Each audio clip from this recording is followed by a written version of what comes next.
No one ever said that if you want to have an easy career and lifestyle, go work in Hollywood as a music composer. However, every year musicians who are passionate about working in entertainment set off on an epic quest to become a full-time composer for film, TV, or games. I'm one of those people, and for the past 12 years I've worked very hard so that I have the opportunity to wake up every day and go to work writing music on well-known franchises and major films and series. While it's a really difficult field to build a career in, once you start working in it, you realize that this is a reality for a lot of creative people, including musicians.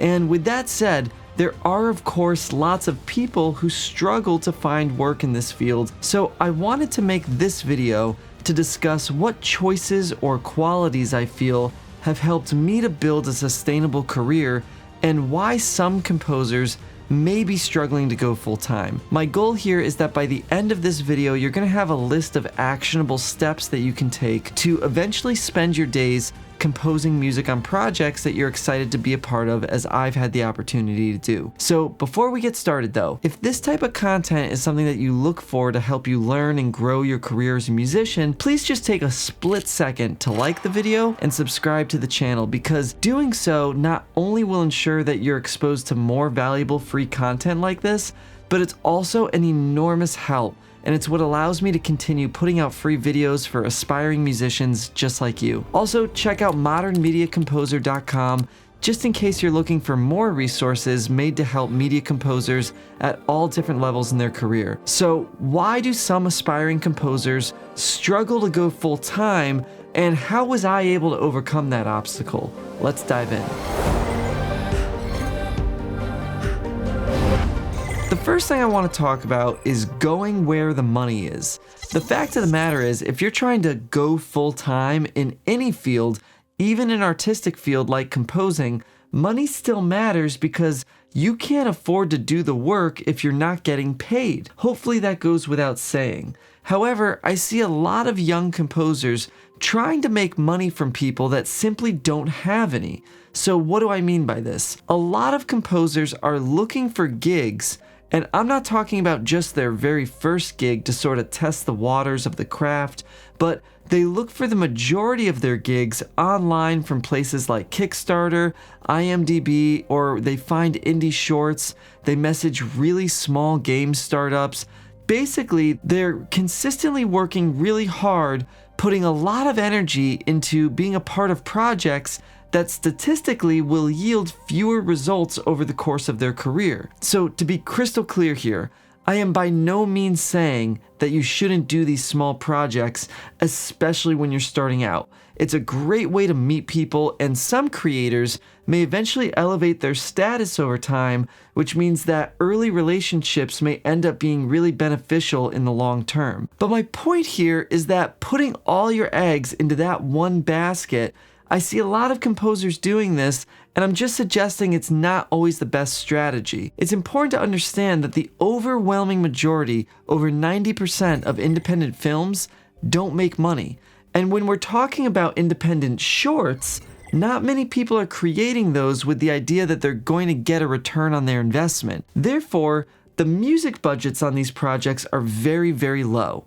I don't know anyone personally making a sustainable income working with this level of filmmaker or game studio consistently, because at a certain point, everyone needs to be able to pay their bills. So I recommend, in addition to these smaller low to no budget projects, that you get your portfolio and professional skill set to a level where you can go to the next step I'm going to discuss, and that is balancing your personal or low budget work with assisting other composers. This is what I personally did when starting my career, and I found it was really beneficial to pursue opportunities with people who were already doing the work that I specifically wanted to be doing myself. And by helping someone to do their job in the world that you want to be in, it has a way of sort of like opening up that world to you over time. When talking about composing for media, this happens through gaining experience, credits that people actually recognize, and at a certain point,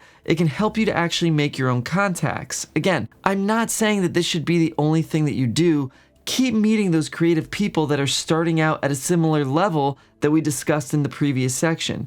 But just don't lose sight of your larger goals or desires as a musician. If you aim higher, even if you miss, it's hard to lose. I personally found that composers at this higher level, they have much more consistent work.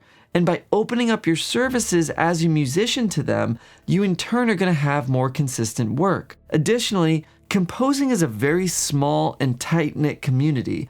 So if you do a great job and become valuable to a composer who's working on a more substantial project, if their work slows down for a little bit, or a project ends, which is very normal in our field, they may recommend you to a colleague working on a similar or even bigger project. This is what happened to me personally. I worked for a composer named Brian Keene. Brian recommended me to Mark Snow.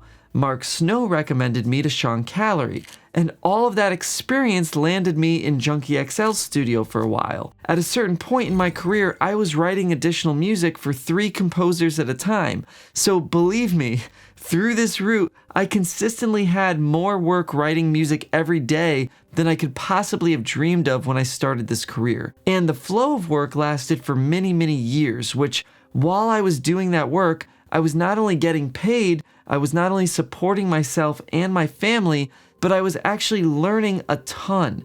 So how do you get these sort of opportunities? That's the next thing we're going to talk about, which is have a diversified skill set.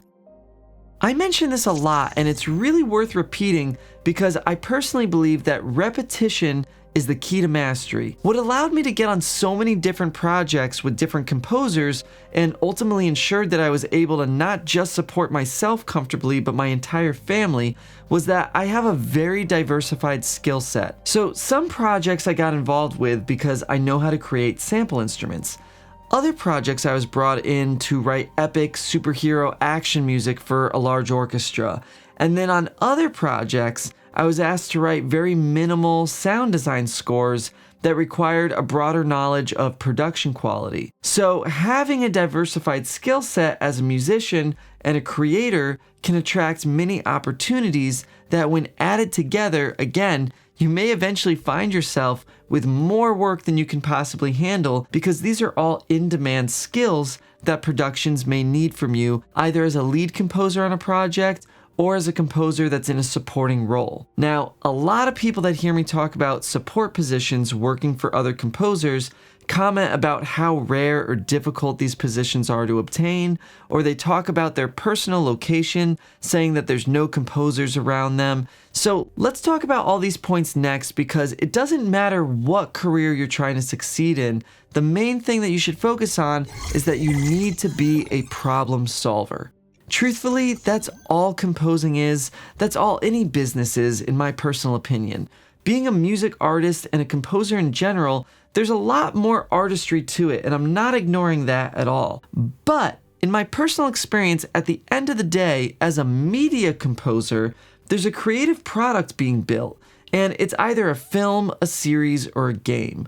And that product has a need or some problems that need to be solved. It needs a team member to help make it the greatest experience possible for its audience. And by the way, this goes for if you're a trailer music composer or a production music composer making music for production houses. Bottom line is that this team member needs to be someone who really understands these mediums to help solve these unique problems by utilizing their knowledge of music, story, characters, pacing, and so on. So to get a job on these composing teams, it's really about bringing that problem-solving mindset to the table, that whatever the composing team needs or whatever the creative team needs, maybe they're working on a score that requires ethnic instruments or performers, and so you need to find a live performer who can play very obscure instruments, and that musician also needs to have their own studio to record and deliver files from remotely. How do you solve that problem?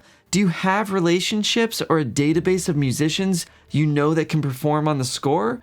Do you know how to research and connect with these types of people if you don't? What about the software required for the lead composer to attend a live scoring session happening on the other side of the world? Are you familiar with how to set that up? These are not tasks that require you to compose anything, but these are things composers need to do, and truth be told, most young composers are not thinking about this. They're only thinking about writing music and how do I get credit and how do I get cue sheet. These are all fantastic goals to have and to pursue. But what I'm suggesting is that what's going to get you in the door and what inspired every composer that I've worked with to keep recommending me and made them want to be a part of my journey of eventually getting credits and co-credits was that I was hyper-focused on solving problems, whether it was through writing music or something like the example I just gave. When working with teams, which is all filmmaking or game production is, every time you solve a problem, you're building a little bit of trust with the people that you're working with. And this trust compounds over time until you're an irreplaceable asset to every person that you work with or every project that you work on. So, to speak to a common question I receive about getting these opportunities from a remote location, this mindset is going to help serve you there as well. How do you solve that problem? Well, knowing all the tools that composers use to work remotely with assistants is a really great start. I know that Junkie XL, for example, recently spoke on his own YouTube channel about how he now has a studio in Amsterdam and his assistants are in LA. Personally, I spend 99% of my time in New England now, and I have people who assist me in both LA and the UK when I need them. The reason this works is because these people helped me solve the problem of working remotely, and it eliminated any fear that location mattered when it came to working with them. With all that being said, the bottom line is if you're struggling to go full-time as a composer for media, I would start by looking at the things we just discussed. Number one, what am I spending the majority of my time pursuing? Is it projects that are going to allow me to sustain myself over time? If I were to get 5 of these projects in a row, for example, will they likely transform my career? Or when they're done, will I be in the same position I was in before starting them? If you answer the latter, it's my personal opinion that you need to work to rebalance your priorities regarding the types of work that you're pursuing. Number 2, what are the different skills that I have that can help me work in the world I want to be in? Am I ready to write for another composer or to assist another composer? Do I have the technical knowledge to work in a professional studio? Can I take on projects in various genres so that I have a larger pool of work to pitch to? Again, if you answer no to any of these questions, that tells you what skills you need to begin working on. And finally, number 3, what problems can I help solve for people that I want to work with? What can I do to obliterate any perceived barriers someone might have when it comes to working with me? Am I making it clear how easy it is to integrate me into a team and how beneficial it is due to all the things that we just previously mentioned? I know that art and money don't always mix and that the pursuit of a career like this is not meant to be driven solely by money. However, going full-time means that you make enough from the work that you love to do that you no longer need a supplement with work unrelated to your passions or goals. So that requires creating enough income from your passion. And these are the ways that I've personally seen the majority of the composers that I personally know work full-time in a field that they really love contributing to. If you're looking to learn more about working on big studio projects for film, TV, or video games, or you want to diversify your skills as a composer so that you can get on the types of composing teams we're talking about, teams that allow you to work on exciting projects and make a consistent living from it, make sure to check out modernmediacomposer.com, which is my educational platform. We have a mailing list that you can sign up for to receive free, helpful content about working in the field, and we have a premium course that showcases the skills that are necessary to work in major studios and on network projects. So I thank you so much for watching. I hope if you're not subscribed that you will. It's always a pleasure to have an opportunity to share this information with you. And as always, I hope it was helpful.